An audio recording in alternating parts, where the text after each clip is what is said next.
परेशान हो गए, विवाह संबंध जमी नहीं रहा।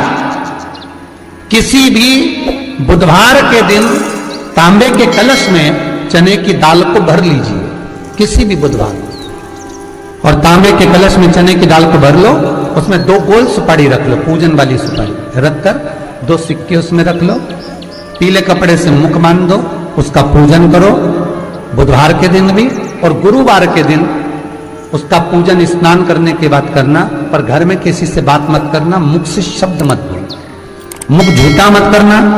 पूजन करने के बाद उल्टे हाथ पर कलश को रखकर सीधे हाथ से ढककर कोई ब्राह्मण के घर में जाकर साथ में किसी को ले जाओ, बिना बोले, बिना बात करे, बिना कहे, साथ जाकर ब्राह्मण का दरवाजा बजा दे, बात कर ले, पर तुम्हें नहीं बोलना है। और वो कलश ब्राह्मण के अपनी कामना कर कर वो कलश का दान दे दिया जाए। महाराज ज्यादा